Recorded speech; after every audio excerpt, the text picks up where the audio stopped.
Good afternoon guys. BB7 എപ്പിസോഡും ലൈവും എല്ലാവരും ഇരുന്ന് കണ്ടു എന്ന് വിശ്വസിക്കുന്നു. അപ്പോൾ എന്താ ഇന്നലെ നടന്നത്? രാവിലെ ഷാനവാസും അനീഷും തമ്മിൽ ഒരു കോൺവെർസേഷൻ ഉണ്ടായിരുന്നു. അതിൽ ഷാനവാസിൻ്റെ ഭാഗത്ത് എന്തൊക്കെയോ കാണിച്ചു കൂട്ടുന്ന പോലെയാണ് എനിക്ക് തോന്നിയത്.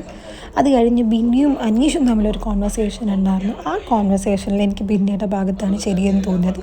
ക്യാപ്റ്റൻ പറയുന്ന പോലെ കേൾക്കണം, കുറച്ചൊക്കെ, എല്ലാം നല്ല കുറച്ചൊക്കെ കേട്ടേ പറ്റുള്ളൂ. അത് കഴിഞ്ഞ് പക്ഷെ ആ പുള്ളി അത് കേൾക്കാൻ കൂടി താല്പര്യപ്പെടുന്നില്ല എന്നുള്ളൊരു കാര്യമാണ്.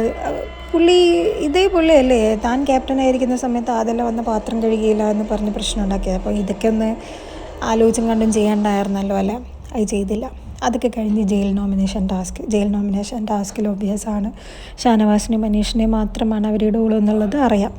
അപ്പോൾ എന്തൊക്കെയാണ് അവിടെ കാണിച്ചു കൂട്ടിയത്? എന്തൊക്കെയോ കാണിച്ചു കൂട്ടുന്നു. ഇതിലാകെ ഒരു കാര്യം പറയാനുള്ളതെന്ന് വെച്ച് കഴിഞ്ഞിട്ടുണ്ടെങ്കിൽ, എപ്പോഴും ഈ അനീഷ് വന്ന് സംസാരിക്കുമ്പോൾ ഇവരൊക്കെ പുള്ളിക്കാരൻ അവിടെ വന്ന് സംസാരിക്കുന്നുണ്ടെങ്കിൽ ഇവിടുന്ന് എന്തെങ്കിലും കാണിക്കാം, കൂവി തോൽപ്പിക്കാം, എന്തെങ്കിലും പറയാം എന്നുള്ള ഭയങ്കരമായിട്ടുള്ള ആറ്റിറ്റ്യൂഡുള്ള കണ്ടസ്റ്റൻസാണ് അധിക പേരും. അതൊന്നും ഇല്ലാതാക്കിയിട്ടുണ്ടെങ്കിൽ വലിയൊരു ഉപകാരമായിരിക്കും മറ്റുള്ള ആൾക്കാർക്ക്. അല്ലാതെ ഇത് കാണുമ്പോൾ നമുക്ക് തന്നെ ബോറടിച്ചു തുടങ്ങി, അല്ലേ? ഒരു നിലവാരം ഭയങ്കരമായിട്ട് കുറയുന്നത് പോലെ തോന്നി. അതൊക്കെ കഴിഞ്ഞ് പിന്നീട് വന്നത് ഇവർ ജയിലിലേക്ക് അടക്കുന്നു. പിന്നെ ഒരു ടാസ്ക് വന്നു, ക്യാപ്റ്റൻസിയിൽ ആരെ നോമിനേറ്റ് ചെയ്യുന്നു എന്നുള്ളത്. അതിലവർ പറഞ്ഞതാണ് അതിനേക്കാൾ അടിപൊളിയായിട്ടുള്ള കാര്യമായിട്ട് തോന്നിയത്. കാണുന്നില്ല, ചെയ്യുന്നില്ല, അതുകൊണ്ട് മുൻപോട്ട് വരാൻ വേണ്ടിയിട്ടും കാര്യങ്ങൾ ചെയ്യാൻ വേണ്ടിയിട്ടുമാണ് നോമിനേറ്റ് ചെയ്യുന്നത്. ബിഗ് ബോസ് ഈ അനൗൺസ് ചെയ്യുമ്പോൾ തന്നെ പറയുന്നുണ്ട്, മികച്ച പ്രകടനം കാഴ്ചവെച്ച ആൾക്കാരെ, അല്ലെങ്കിൽ നല്ല കഴിഞ്ഞ കാര്യങ്ങൾ ചെയ്ത ആൾക്കാരെയാണ് ചെയ്യേണ്ടത്. അപ്പോൾ ഇവരെന്താണ് ഈ കളിക്കുന്നത്? കണ്ടസ്റ്റൻസിന് ബുദ്ധിയില്ല എന്ന് പറയാൻ മാത്രമേ എനിക്ക് തോന്നുന്നുള്ളൂ. അവർ ഒന്നും അറിഞ്ഞുകൊണ്ടല്ല ചെയ്യുന്നത്, എന്തൊക്കെയോ ചെയ്യുന്നു, അവർക്ക് എന്തൊക്കെയോ ചെയ്യണം തോന്നുന്നു, അവർ ചെയ്യുന്നു. ഇതൊക്കെയാണ് അവരെ നോമിനേഷൻ പ്രക്രിയകൾ. അതുകൊണ്ട് തന്നെ കാണാൻ വളരെ ബോറാണ്. ഒന്നും മനസ്സിലാക്കി കളിക്കുന്ന ആൾക്കാരല്ലാത്തത് കൊണ്ട് തന്നെ വളരെ വളരെ ബോർ തന്നെ. അതൊക്കെ കഴിഞ്ഞിട്ട് ഇവരുടെ ഒരു ഗെയിം ഉണ്ടായിരുന്നു, അത് കൊള്ളാം, രസമുണ്ടായിരുന്നു. അത് അങ്ങോട്ടും ഇങ്ങോട്ടും അടിയലായിട്ട് പോട്ടെ. അത് പിന്നെ ഒരു ഫുഡിൻ്റെ ടാസ്ക് ആയിരുന്നല്ലോ, പോട്ടെ എന്ന് വയ്ക്കാം നമുക്ക്. അതൊക്കെ കഴിഞ്ഞ് പിന്നെ ഇവരുടെ ജയിലിലടി, അതായിരുന്നു ഇന്നലത്തെ പ്രധാന കണ്ടൻറ്റ് എന്ന് പറയുന്നത്. അതിൽ ഈ മാവെടുത്ത് എറിയുന്നത് വരെയുള്ള ഒരു സംഭാഷണം ഉണ്ടല്ലോ, അതിൽ കംപ്ലീറ്റ് ശരിയും ഷാനവാസിൻ്റെ മേത്ത് തന്നെയാണ്. അത് കഴിഞ്ഞിട്ടുള്ള കാര്യത്തിൽ ഷാനവാസിന് എന്താ പറയേണ്ടത്, ഒട്ടും ഇല്ലാതായിപ്പോയി, തോറ്റുപോയി എന്നൊക്കെ പറയുന്ന ആ ഒരു അവസ്ഥയിലേക്ക് പോയി. തിരിച്ചൊരു റിപ്ലൈ പോലും കൊടുക്കാതെ അവിടെ കിടന്ന് തിരിഞ്ഞിട്ട് എന്തെങ്കിലുമൊക്കെ ചെയ്തിട്ടുണ്ടെങ്കിൽ പോലും ചിലപ്പോൾ പുള്ളിക്കാരൻ്റെ കൂടെ എല്ലാവരും നിൽക്കുമായിരുന്നു. ഈ കഴിഞ്ഞ കംപ്ലീറ്റ് വീക്കിൽ ഒരു 4 days ആയിട്ട് പുള്ളിക്കാരൻ ഭയങ്കര നെഗറ്റീവ് അടിക്കുന്നത് പോലെ തോന്നി. ആ നെഗറ്റിവിറ്റി മറ്റുള്ളവർക്ക്, നെഗറ്റീവായിട്ട് ഇത്രയും നാളും നിന്ന ആൾക്കാർക്ക് അതൊരു പോസിറ്റിവിറ്റി ആയിട്ട് മാറുന്ന ഒരു ഫീലുമായിപ്പോയി. അതൊക്കെ ഭയങ്കര മോശമായിട്ടുള്ളൊരു കാര്യമാണ്. പുള്ളിക്കാരൻ കുറച്ചൊക്കെ കാലിബറുള്ളൊരു വ്യക്തിയായിട്ടാണ് എനിക്ക് തോന്നിയത്. പിന്നെ എന്തു പറ്റി ഇങ്ങനെ എന്നുള്ളതാണ് ഒരു വളരെ നിരാശാജനകമായിട്ടുള്ളൊരു കാര്യം. ഇന്നലെ ബാത്റൂം പോകാൻ മുട്ടുന്ന ഒരാളുടെ അടുത്ത് പോയിട്ട് ക്യാപ്റ്റൻ സൂപ്പറാണ് എന്നൊക്കെ പറഞ്ഞാലേ വാതിൽ ഓർക്കുന്നൊക്കെ പറഞ്ഞു കഴിഞ്ഞിട്ടുണ്ടെങ്കിൽ, അതിപ്പോൾ ആരാണെങ്കിലും ശരി, അതപ്പോൾ ആണെന്നാണെന്നുള്ളൊരു പെണ്ണാണെങ്കിലും ശരി, ഏത് ജെൻഡറാണെങ്കിലും ശരി എന്ന് വെച്ച് കഴിഞ്ഞിട്ടുണ്ടെങ്കിൽ, കൂട്ടി പറഞ്ഞു കഴിഞ്ഞിട്ടുണ്ടെങ്കിൽ മനുഷ്യനാണെങ്കിൽ ചിലപ്പോൾ തോന്നൂല അങ്ങനെ പറയാൻ. അതിനിപ്പോൾ എന്തൊക്കെയാണെങ്കിലും ശരി പറയാൻ തോന്നൂല.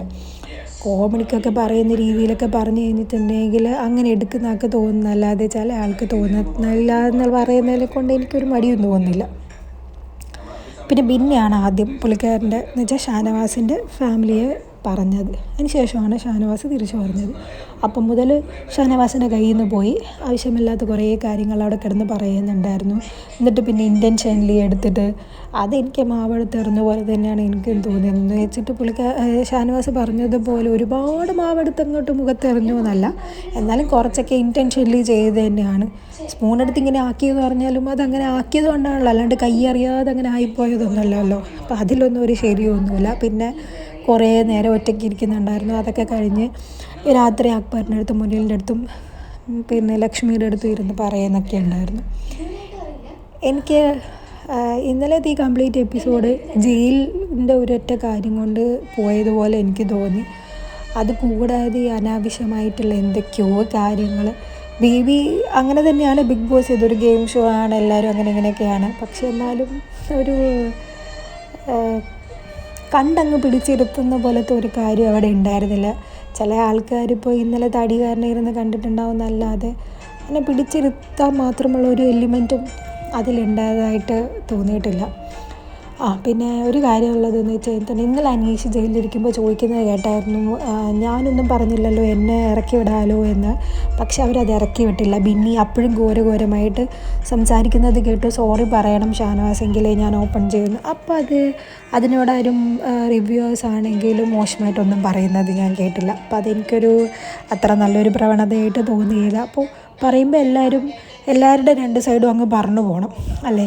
ഇതേ സെയിം അനീഷിൻ്റെ മേത്ത് ആദില വെള്ളം ഒഴിച്ചപ്പോൾ അതിനുള്ളിലുള്ള കണ്ടസ്റ്റൻസുമാരും അനീഷിൻ്റെ ഭാഗത്താണ് ശരി, ആദിലയുടെ ഭാഗത്ത് തെറ്റുണ്ട് എന്ന് പറയുന്നത് ഞാൻ കേട്ടിട്ടില്ല. അപ്പോൾ അവർക്ക് താല്പര്യം വരുന്ന സമയത്ത് മാത്രം ഓരോ കാർഡുകൾ അങ്ങോട്ട് ഇറക്കും, അത് കഴിഞ്ഞ് കഴിഞ്ഞാൽ അങ്ങോട്ട് നിർത്തും. പക്ഷെ ഇതൊക്കെ എന്താണ്? കുറച്ചൊക്കെ നിലവാരം കഴിഞ്ഞ സീസണിനെക്കാട്ടും കൂടുതലായിരിക്കുമെന്ന് പ്രതീക്ഷിച്ചു. പക്ഷേ വന്നിട്ട് എന്തൊക്കെയോ സംഭവിക്കുന്നു. പക്ഷെ ഒരു കാര്യമുണ്ട്, കഴിഞ്ഞ കുറേ നാളുകളായിട്ട് നെഗറ്റീവായിട്ടുള്ള ആൾക്കാർ ഇപ്പോൾ പതിയെ പോസിറ്റീവായിട്ട് വന്ന് തുടങ്ങിയിട്ടുണ്ട്. എന്ന് വെച്ച് കഴിഞ്ഞാൽ മെയിനായിട്ട് അക്ബറിനെ പറയാം. എനിക്ക് ഭയങ്കര ഇഷ്ടമുള്ളൊരു കണ്ടസ്റ്റൻ്റ് ആയിരുന്നു. ഞാൻ പുള്ളി ആദ്യമായിട്ട് കാണുന്നത് സീ കേരളത്തിലുള്ളൊരു റിയാലിറ്റി ഷോയിൽ വെച്ചിട്ടാണ്. അതിൽ പുള്ളി അടിപൊളിയായിരുന്നു. ആ ക്യാരക്ടറായിരിക്കും എന്ന് വെച്ചിട്ടാണ് കണ്ടു തുടങ്ങിയത്. പക്ഷേ ഇതിൽ വന്നപ്പോൾ ഒരുപാട് നെഗറ്റീവായി. പക്ഷേ ഇപ്പോൾ പതിയെ വീക്ക് കഴിഞ്ഞ സമയത്ത് പുള്ളി പോസിറ്റീവിലേക്ക് മാറി വരുന്നുണ്ട്. അതുപോലെ ഇന്നലെ അറിയാൻ ഇങ്ങനെ കുറേ പറയുന്നത് കേട്ടു, ജിസയിലും ഉന്നിയിലും എവിക്റ്റ് ചെയ്യുന്നു. പക്ഷേ ലാസ്റ്റത്തെ കുറേ ടാസ്കിലൊക്കെ ഉന്നിൽ അടിപൊളിയായിരുന്നു. അവിടെയുള്ള ഏത് കണ്ടസ്റ്റൻസിനേക്കാളും അടിപൊളിയായിട്ട് പുള്ളിക്കാരൻ അത് പോർട്രേറ്റ് ചെയ്ത് വന്നിട്ടുണ്ടായിരുന്നു. പക്ഷെ പറഞ്ഞിട്ട് കാര്യമില്ലല്ലോ, ലാസ്റ്റത്തെ ഒരു 2-3 ഡേയ്സിൻ്റെ കാര്യമില്ലല്ലോ, ഫസ്റ്റ് വീക്കിൽ തന്നെ കുറച്ച് കാര്യങ്ങൾ വേണമല്ലോ. അതുകൊണ്ടാണ് എന്താ പറയുക, അങ്ങനെയാണ് ഗെയിം ഷോ. ആർക്കും എപ്പോൾ വേണ്ടിക്കെങ്കിലും പോകാമല്ലോ. എന്താണെങ്കിലും നമുക്ക് ഇന്നിപ്പം കാണാം.